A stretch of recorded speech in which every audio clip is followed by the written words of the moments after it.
Mesdames et messieurs, bienvenue et merci de suivre les informations sur RTI. Voici les titres de cette édition. La Côte d'Ivoire salue sur les avancées réalisées pour la dénucléarisation de la péninsule coréenne. C'était aux États-Unis d'Amérique à l'occasion du débat ministériel du Conseil de sécurité sur la question du nucléaire de la Corée du Nord. Un code de bonne conduite pour garantir la transparence et l'équité dans la gestion des stocks au niveau de la réserve de sécurité alimentaire dans l'espace CEDEAO a été mis en place en juillet dernier au Mali. Des experts de la CEDEAO sont à Abidjan pour valider ce code. On en parle dans quelques instants avec Noël Nyagno Sakalou. Le puissant séisme suivi d'un tsunami qui a frappé l'île des Célèbres en Indonésie a fait 384 morts et des centaines de blessés. Et selon l'agence de gestion des catastrophes de ce pays, les victimes ont été recensées à Palu, ville de 350 000 habitants sur la côte ouest des Célèbres. Nous commençons par cette information. 88 candidats pour 31 régions, 684 candidats pour 201 communes. Ces candidats sont en lice pour les élections municipales et régionales du 13 octobre ici en Côte d'Ivoire. La campagne a commencé hier vendredi. Les états-majors des candidats s'activent dans les différentes localités. Les équipes de la RTI sont aussi sur le terrain dans toutes les régions du pays pour la couverture de ces campagnes pour ces élections municipales et régionales. Nous vous le disions dans nos titres, la Côte d'Ivoire salue les avancées réalisées pour la dénucléarisation de la péninsule coréenne. C'était aux États-Unis d'Amérique à l'occasion du débat ministériel du Conseil de sécurité sur la question du nucléaire de la Corée du Nord. La Côte d'Ivoire se réjouit également du rapprochement entre les deux Corées, gage de la stabilité dans cette région du monde. Michel Digré. La dénucléarisation de la péninsule coréenne au cœur des débats de cette rencontre du Conseil de sécurité. La raison, les tensions sécuritaires persistantes dans cette région, induites par les ambitions nucléaires de la Corée du Nord et les informations faisant état de la violation des sanctions du Conseil de sécurité, font peser des menaces sur la prolifération des armes à destruction massive. C'est pourquoi la Côte d'Ivoire salue les dernières avancées en faveur de la dénucléarisation de la péninsule coréenne et invite toutes les parties à consolider ses acquis. La Côte d'Ivoire invite la Corée du Nord au respect des obligations qui lui incombent, conformément aux résolutions pertinentes du Conseil de sécurité. Elle encourage les autorités nord-coréennes à prendre toutes les mesures nécessaires en vue de la dénucléarisation de la péninsule coréenne. La Côte d'Ivoire salue les récentes mesures prises par Pyongyang à cet effet, dont la plus marquante reste à ce jour le démantèlement de son principal site d'essai nucléaire de Punggye-ri. Il l'exhorte à faire davantage afin de créer un environnement de confiance réciproque avec tous les États de la région, ainsi que toutes les parties prenantes à la question du nucléaire nord-coréen. Pour la Côte d'Ivoire, seul le dialogue pourrait contribuer efficacement à pacifier cette région. La paix et la stabilité durable dans la péninsule coréenne ne seront possibles que par l'engagement de tous les États de la région à privilégier le dialogue et le règlement pacifique de leurs différends. À cet effet, mon pays est d'avis que les parties prenantes doivent renforcer entre elles les relations de confiance. À cet égard, il note avec satisfaction le réchauffement des relations entre les deux Corées, matérialisé par le 3e sommet en un an entre les présidents nord- et sud-coréens à Pyongyang en septembre. Marcela Montano invite le Conseil de sécurité à soutenir le processus de normalisation en cours tout en restant ferme dans la mise en œuvre du régime des sanctions pour une dénucléarisation totale de la péninsule coréenne. En marge de ces travaux, le ministre Marcela Montano a reçu en audience son homologue nord-coréen. Michel Digré, un code de bonne conduite pour garantir la transparence et l'équité dans la gestion des stocks au niveau de la réserve de sécurité alimentaire dans l'espace CEDEAO a été mis en place en juillet dernier au Mali. Des experts de la CEDEAO sont à Abidjan pour valider ce code. On en parle avec Noël Nyagno Sakalou. Selon la FAO, Organisation des Nations Unies pour l'alimentation et l'agriculture, 26% de la population âgée de plus de 15 ans en Afrique subsaharienne ont été confrontés à une situation d'insécurité alimentaire en 2014-2015. Récemment, au Nigeria, au Burkina Faso, au Niger, on a noté des cas d'insécurité alimentaire. D'abord, le Nigeria, en août 2017, la Commission a pu intervenir en mettant à la disposition de l'État fédéral du Nigeria 1130 tonnes de céréales. Ensuite, cette année, en août passé, nous avons, avec la situation difficile que connaissent certains de nos États, notamment le Burkina, le Niger et le Sénégal, le Cap-Vert, le comité de gestion de la réserve s'est réuni et a décidé d'accompagner également ces pays à travers des stocks de la réserve. Ainsi, 6 525 tonnes de céréales ont été mises à la disposition pour les populations du Niger sous forme de prêts, et de même 4003 tonnes de céréales ont été mises à la disposition du Burkina Faso également. En Côte d'Ivoire, par contre, il est constaté une réduction de l'insécurité alimentaire due à la mise en œuvre du PENIA, Programme d'investissement agricole de première génération. Depuis 2012, la Côte d'Ivoire a renoué avec le programme Kekino. Donc le premier s'est passé de 2012 à 2016 et ce programme a véritablement repris en main l'outil de production de la Côte d'Ivoire. Vous savez qu'à la sortie de la crise, on a virtuellement tout perdu. Donc il y a eu un programme de renforcement d'équipements agricoles, de production de semences certifiées de qualité, donc ce qui a fait que toutes nos productions ont augmenté. Comment faire jouer la solidarité entre pays de la CEDEAO, communauté des États de l'Afrique de l'Ouest, en cas de crise de sécurité alimentaire, ou comment organiser une espèce de vase communicant en cas de crise grave? Les chefs d'État des pays membres de la CEDEAO ont mis en place l'Agence régionale pour l'agriculture et l'alimentation ARA en 2013. En mai dernier à Bamako, les experts ont élaboré un code de bonne conduite de gestion des stocks de sécurité alimentaire en Afrique de l'Ouest. 5 mois après, ces derniers sont à Abidjan pour valider l'étude de capitalisation des bonnes pratiques de gestion des stocks, avec en plus la volonté de recherche de financement par les États eux-mêmes. Voir que les États puissent contribuer vraiment à la constitution même de la réserve régionale. Parce que cette réserve que nous venons de distribuer tout de suite a été totalement financée par l'Agence française de développement à travers l'AFD. Et là, il faut dire que c'est toujours les partenaires qui ont payé. Il faut que les États y pensent et y mettent la main dans la poche pour que la réserve soit vraiment un produit totalement régional et sous-régional, notamment africain. La vraie sécurité alimentaire est à ce prix. La 5e édition des Journées nationales du cacao et du chocolat a démarré hier vendredi ici à Abidjan. Occasion pour le Conseil Café Cacao de faire le bilan de ses activités, des activités fortement perturbées par la chute des prix à l'international malgré une augmentation de la production nationale qui a encore dépassé les 2 millions de tonnes. Lanciné Bakayoko. Comme c'est le cas depuis 2012, le niveau de la production de fèves de cacao pour la campagne 2017-2018 a été maintenu en hausse, franchissant le cap des 2 millions de tonnes. Pourtant, au 16 septembre 2018, le revenu brut global perçu par les producteurs de cacao est ressorti à environ 1356 milliards contre 2024 milliards de francs CFA sur la campagne précédente, en partie à cause du déclin des exportations, soit une baisse de 33%. On a observé des difficultés d'approvisionnement liées au grainage du cacao. Ce grainage anormalement élevé était principalement dû au changement climatique constaté ces dernières années. Face à cette situation, les pouvoirs publics ont pris un certain nombre de mesures afin de rassurer les opérateurs et sécuriser les transactions commerciales. Un audit du système de commercialisation a ainsi été diligenté et une nouvelle équipe dirigeante placée à la tête du Conseil Café Cacao.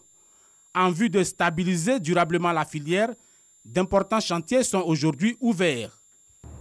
Les chantiers en perspective portent sur la transformation du cacao afin d'accroître la valeur ajoutée dans la chaîne des valeurs du cacao, la lutte contre la maladie du Schoellenschut du cacaoyer, la recherche d'une stratégie commune entre la Côte d'Ivoire et le Ghana en vue de mieux coordonner nos efforts en action en matière de communication, de commercialisation du cacao. Pour atteindre cet objectif, un cadre de concertation avec l'ensemble des différents acteurs a été créé. Des mesures destinées à améliorer la compétitivité des entreprises de broyage et à promouvoir les investissements privés ont également été prises. Ces mesures sont, entre autres, des facilités ou des arrangements fiscaux accordés aux unités industrielles de broyage de cacao et la réservation d'une proportion des droits d'exportation à ces unités au cours de chaque campagne intermédiaire. Des discussions sont en cours avec les bailleurs de fonds pour mobiliser les ressources financières additionnelles. Pour les producteurs, principaux bénéficiaires de tous ces projets, les 5e journées du cacao et du chocolat, couronnées de récompenses aux meilleurs paysans, donnent un avant-goût de la détermination du gouvernement à valoriser la filière. Ces éditions font en sorte que les producteurs que nous sommes améliorent la qualité de leur cacao, améliorent leur travail et ça nous incite aussi au travail bien fait. Aujourd'hui, c'est un sentiment de fierté et de joie qui m'anime. Les producteurs ont été récompensés aux yeux de l'opinion nationale et internationale. Les sociétés coopératives aussi ont été plébiscitées aujourd'hui. Tout cela a concouru à montrer l'importance que le producteur a dans cette chaîne de valeur. C'est l'un de nos objectifs. Selon le Conseil Café Cacao, les actions sociales comme l'adduction en eau potable, l'électrification, la santé et l'éducation vont être intensifiées en faveur de ces valeureux producteurs. Lancée chez Bakayoko, la conférence internationale sur le caoutchouc va se tenir en octobre ici à Abidjan. 300 participants en provenance de 15 pays sont attendus. L'information a été donnée par le comité d'organisation. C'était au siège du Fonds interprofessionnel pour la recherche et le conseil agricole FIERCA. Didier Nguessan, Jean-Jacques Kwamiala. Du 22 au 24 octobre prochain, la Côte d'Ivoire accueille la conférence internationale sur le caoutchouc, une rencontre annuelle entre pays producteurs de caoutchouc naturel, chercheurs et industriels. Elle va servir dans des cadres de réflexion afin de répondre aux problématiques actuelles du secteur, entre autres la chute du prix du caoutchouc naturel et les difficultés d'exportation du produit. D'où le thème « Contribution de l'industrie du caoutchouc naturel au développement socio-économique et la préservation de l'environnement ». D'éminentes personnalités du caoutchouc naturel feront connaître les résultats obtenus par les différents instituts de recherche et de développement.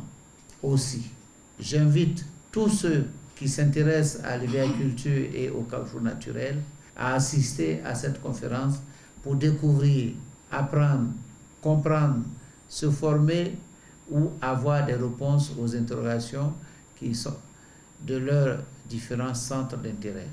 Le ministère de l'Agriculture et du Développement rural apporte son soutien aux producteurs pour la réussite de cette conférence. Pays hôte de la conférence internationale sur le caoutchouc en 1976, la Côte d'Ivoire accueille pour la 2e fois ce rendez-vous pour le compte de l'Afrique. Ce choix, selon Eugène Crémier, s'explique par le progrès du pays en termes de recherche scientifique et de rendement. Avec une production d'environ 600 000 tonnes en 2017, la Côte d'Ivoire est le 7e producteur mondial de caoutchouc naturel. L'Agence américaine pour le développement USAID a organisé en collaboration avec le ministère du Commerce et la Chambre de commerce et d'industrie le lancement de la cellule de gestion du portail commercial. Cette cellule est une interface entre administrateurs et usagers du portail commercial. Elle aura pour rôle de faciliter aux usagers l'accès à l'information commerciale. Nadia Eya, Cheikh Kodé Aboubakar. Créé pour favoriser l'information et la transparence dans les échanges commerciaux, le portail web d'information commerciale PWIC s'inscrit dans le cadre de l'accord sur la facilitation des échanges commerciaux préconisé par l'Organisation mondiale du commerce. La création de ce portail est le fruit de la collaboration entre l'Agence américaine de développement international USAID et le gouvernement ivoirien. Dans la mise en œuvre de l'accord sur la facilitation des échanges, les pays en développement, dont la Côte d'Ivoire, une facilité leur est donnée. Il s'agit pour eux de solliciter tout partenaire de développement pour l'aider. L'USAID est là en tant que partenaire technique, partenaire financier, partenaire de développement pour accompagner la Côte d'Ivoire dans la réalisation de la mise en œuvre nationale de cet accord. Le PWIC comprendra notamment la classification et les tarifs des marchandises, les lois et règlements ainsi que les procédures commerciales. Pour en assurer la bonne gestion et la durabilité, une cellule de gestion du PWIC a été créée.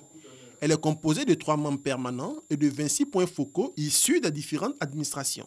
En nous conformant à ces obligations qui nous lient à notre pays membre partenaire de l'OMC, on permet à nos usagers véritablement de faire leurs activités commerciales en toute sécurité et en connaissance de cause. C'est le lieu pour moi, sincèrement, de féliciter tous les points focaux et toutes les bonnes volontés qui se sont, je dirais, impliquées dans ce travail, parce que c'est vraiment votre implication qui va permettre de le rendre très utilitaire. L'accord sur la facilitation des échanges de l'OMC a été ratifié par la Côte d'Ivoire en 2015. Il permettra de réduire le coût du commerce de 14,3% et accroître le commerce mondial de 500 000 milliards de francs CFA par an. De nombreuses entreprises font face à de multiples mutations de travail. Les métiers liés aux finances n'échappent pas à ces changements. Pour maintenir le cap et affronter tous les défis, les professionnels des finances et de la comptabilité se sont retrouvés à Yamoussoukro pour un partage d'expérience. Abdul Kader, Segodego, Guédjoumon, RTI Boaké. Des directeurs financiers et comptables, des trésoriers, banquiers, experts comptables et autres professionnels des finances et de la comptabilité se retrouvent à Yamoussoukro pour la 4e année consécutive pour des journées qui leur sont dédiées. Ils échangent autour d'un thème, les nouveaux enjeux des directions des finances et de la comptabilité et performances des entreprises. Revisés, apprendre et partager pour la bonne santé des entreprises dans un monde en perpétuelle mutation. La vision des GNFC, elle est assez simple, c'est de trouver une plateforme d'échange, de participation, d'échange d'expérience, d'échange de bons procédés, d'échange de réflexion locale. Des sessions de formation sur le financement des entreprises par les marchés financiers ou encore l'évolution des normes et de la législation des finances et de la comptabilité à travers le SISCOA révisé et la nouvelle annexe fiscale. Des sessions bien animées et profitables aux participants. Compte tenu de la position stratégique de notre profession dans le domaine de la comptabilité, de l'audit et des finances, nous avons estimé qu'il était judicieux de soutenir une telle initiative. Les Journées nationales des finances et de la comptabilité s'inscrivent dans le cadre des Journées nationales métiers 2018, une initiative du groupe RH Mag en partenariat avec la radiodiffusion télévision ivoirienne RTI. Le ministère de l'Environnement et du Développement durable a abrité une réunion qui porte sur l'aménagement des baies lagunaires. Les responsables de ce ministère ont reçu une forte délégation française pour échanger sur ce sujet. L'objectif de cette rencontre, restaurer le milieu lagunaire, principalement celui d'Abidjan et de ses environs. Adrienne Grascando. Sachets plastiques, pneus usés, boîtes, bouteilles, autant de déchets solides qu'on retrouve dans les lagunes et sur les rives. Ces objets constituent un véritable problème de pollution dans le milieu aquatique avec des odeurs insupportables. Le gouvernement ivoirien a donc initié un programme global à travers le Centre ivoirien anti-pollution SIAPOL d'aménagement des baies lagunaires, principalement celle de Cocody. C'est dans ce cadre qu'une délégation d'experts français du Conseil régional de la loi en France, conduite par Christine Guiraud, est à Abidjan pour réfléchir sur la faisabilité du ramassage de ces déchets et comment les valoriser. L'idée est de donner fière allure au milieu lagunaire. Notre expertise là-dessus va être déjà, dans un premier temps, de réaliser une étude qui va nous permettre de définir quel système de collecte, quel système de traitement de ces déchets sont adaptés localement. Pour l'atteinte de ces objectifs, le SIAPOL a mené des démarches en vue de mobiliser des fonds extérieurs. On est allé en France rencontrer la région, le pays de la Loire, pour qu'ils nous appuient à rechercher des financements pour venir étudier plus la gestion des macro-déchets. Ils nous ont proposé, l'État a proposé un plan d'action en 11 fiches projets pour améliorer le système lagunaire d'Abidjan. Des études poussées pour la collecte et la valorisation des macro-déchets de la baie de Cocody afin d'éradiquer ces polluants vont démarrer dans le mois de décembre 2018. Il est difficile pour les usagers de l'axe Bonois-Grand-Bassam de circuler. La voiture hélice de cités de la région du Sud Komoué est coupée par les eaux au niveau du village de Yaou, village qui lui-même est englouti par les eaux. Selon les informations recueillies, la sortie d'un cours d'eau de son lit est à la base de cette situation. Les automobilistes sont donc obligés de faire le détour par le village de Yaou. Le 28 septembre de chaque année consacré à la Journée internationale d'accès à l'information, la CIJTP est l'autorité en charge de veiller au respect du droit des citoyens et d'accès aux informations et documents détenus par les organismes publics, ce qui suppose que les citoyens peuvent se plaindre et saisir les structures et porter sa connaissance la violation de leur droit à l'information. Gabriel Zani. Réunis en comité restreint, des notables d'Abadjien-Kouté, village de la commune de Songon situé dans le district d'Abidjan, et le chef d'un village voisin font le point des terres dont ils sont propriétaires. Cette revue des terres pousse bien souvent ces communautés à s'informer sur la nature des accords de convention signés entre l'État ivoirien et les sociétés de promotion et véhicules installées dans la région. La plantation de la TRCI est située sur son territoire coutumier. Le village s'est senti obligé d'approcher le comité de privatisation pour avoir une copie de la convention signée entre l'État et les repreneurs de l'ex-SAPH. Le comité de privatisation, dans un premier temps, a refusé de nous communiquer ces informations. La demande rejetée, le village d'Abadjien-Kouté a saisi la commission d'accès à l'information d'intérêt public et aux documents publics, KIDP. Nous avons adressé une lettre à la KIDP pour dire que nous contestons la décision du comité de privatisation et c'est à la suite de cette lettre-là que la KIDP a rendu sa décision. La décision de la KIDP est tombée en juin 2017, après sa saisine en février de la même année par la communauté villageoise, soit 5 mois après l'intervention de l'institution auprès de la compagnie dont les plantations d'EVA s'étendent sur près de 1500 hectares. De 2016 à 2017, la KIDP a rendu une dizaine de décisions de ce type, obligeant les administrations publiques ou privées à rendre accessibles des documents publics. Nous avons reçu jusqu'à ce jour 117 demandes et puis saisines. Il y a eu 107 demandes pour lesquelles nous avons fait de la facilitation. Donc les récurrents ont pu obtenir les dossiers, les documents demandés. Et il y a eu 10 pour lesquels nous avons rendu des décisions. Toutes ces décisions se retrouvent sur le site de la KIDP. Les recours sont souvent examinés par un comité de commissaires composé de juristes et d'universitaires. Quand vous nous saisissez, s'il s'avère que votre demande est recevable, on planche maintenant sur la nature du document que vous demandez. Est-ce que c'est un document public? Oui, il est public. Est-ce qu'il fait partie des documents qui sont communicables? Si oui, on essaie maintenant de voir avec la structure qui devait donner l'information pourquoi est-ce que le document n'a pas été donné. Les commissaires, à l'unanimité, rendent une décision pour demander à la structure publique de communiquer le document au requérant. Le mouvement ivoirien des droits humains, MIDH, a aussi eu recours à la KIDP. Il s'agissait d'un dossier qui oppose une association de chauffeurs dans la commune de Cocody à la mairie. Donc, nous avons demandé à la mairie de transmettre le document. Malheureusement, la mairie n'a pas répondu et donc nous avons saisi la KIDP qui a enjoint la mairie de remettre le document.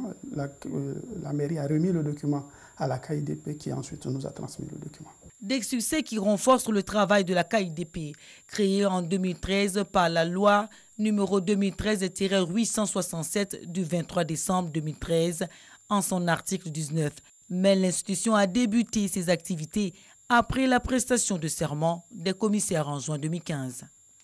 La loi nous permet d'avoir des points focaux dans toutes les administrations assujetties à la loi elle-même. Par administration assujettie à la loi, nous avons tous les ministères, nous avons toutes les sociétés d'État, nous avons toutes les administrations publiques, nous avons également des sociétés privées pour lesquelles l'État a concédé une mission d'intérêt public. Chacune de ces structures crée en son sein un point focal qu'on appelle dans la loi le responsable de l'information.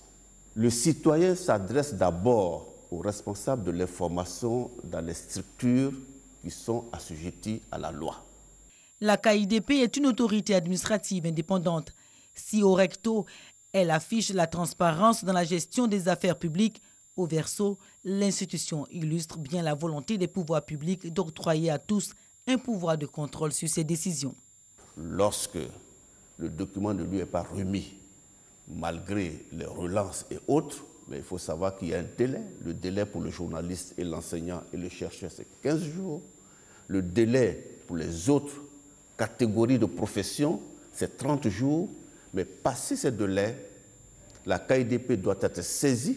En cas de falsification ou de destruction de documents publics demandés par un requérant suite à la saisine de la KIDP, les sanctions vont de la simple amende à la peine d'emprisonnement. Ces sanctions sont infligées par la justice pénale.